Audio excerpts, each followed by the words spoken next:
This is a presentation from Integral Building on building science and engineering and sustainability. The topic is Beyond Current Code, using common sense and passive house energy modeling to reduce energy and create a more healthy, optimum environment. We'll be looking at a 3-story row house in San Francisco undergoing remodel and addition. Notice that this is situation where you have houses on both sides. You don't even have access to the exterior walls. And it's on a slab on the ground floor. This turns out to be important. So we have a comparison of the transmission and ventilation losses for a typical California construction if this house was done to barely meet code now. After applying common sense, basically increasing the insulation and reducing the leakiness of the house, we get a big improvement. When we further apply passive house energy modeling, quantitative energy modeling, using some of the scientific tools, we get even more improvement. Here, comparing common sense and typical California construction, when the biggest change is by insulating under the slab.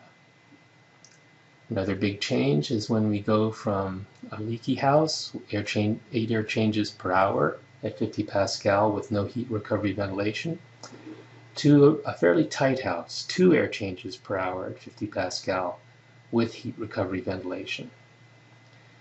We also get improvements when we increase the insulation in the walls, primarily by increasing the insulation in the new walls of the addition.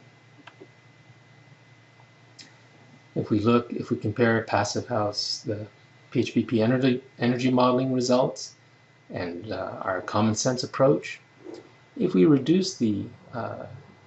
increase the air tightness further from 2 air changes per hour to 1 air change per hour, notice it's not a big difference.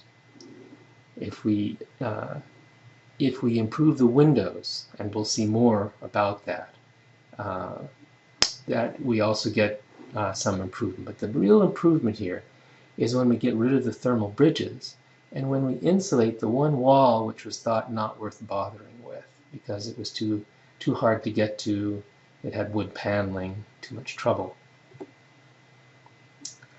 The windows, if we have double pane windows with the typical low gain glass that reduces the chance of overheating, but it also reduces the amount of solar heat that comes into the house.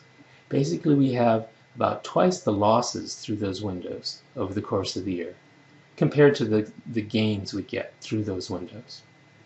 If we go to triple pane windows and we have the high gain glass, clearer glass, glass that has an appreciably less tint, we see, amazingly, slightly more energy coming in through those windows over the course of the year than is lost.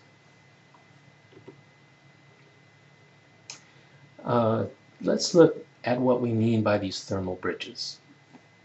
Ideally, where we have a change in geometry, we have a constant temperature on the inside of the building. Okay, and these are colors, and that constant color there means we have constant temperature. This is how it ought to be. But this is a thermal bridge. Here we see the slab there's insulated under the slab, the wall is insulated, but this slab is connected monolithically with the foundation, the ground, and the outside. We see that the temperature of the slab in the middle is room temperature. The wall is room temperature. But toward that corner, under severe conditions, the temperature can go down, way down. We can actually put a number to this effect. This is 0.638 BTUs per hour per foot along the length per degree Fahrenheit. Less than 1 BTU, it's not a big deal, yeah? times 13 degrees, the difference between the inside and the outside, times 365 days, times 24 hours, is 8 million BTUs, or 80 therms. Similarly, where we have a retaining wall and we have the slab connected monolithically, we have this poor result.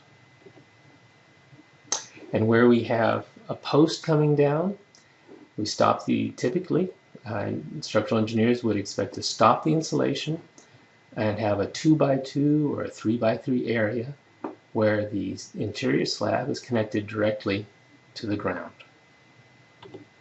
Those are all thermal bridges.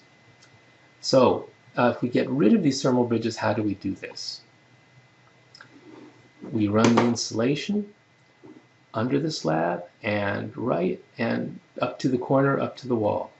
This is a different color because it's a denser insulation, just in case here in seismic California we have some pushing, some slamming against that location. Here we see that the inside of the slab, all the way to the corner, same as the wall, is all one temperature. Similarly, we run the insulation up. We can even have a nailer. We can put a nailer here. This is a practical solution. And we see that the inside temperature is constant.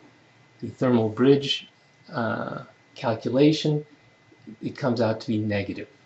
If we neglected and said, we're just going to consider that we don't have a thermal bridge here, we're going to just use our simple results from the area calculations, we would be conservative. Underneath that post, we can put foam glass, say a 1 foot by 12 inch by 12 inch square that can take almost 13,000 pounds per square foot, ultimate. If we use a safety factor 2, that's 6,500 pounds. Okay, if we have more than that, we can essentially thicken this slab to spread the load more. But the foam glass, in addition to being so strong, has about the same insulative properties as styrofoam, as insulative foam.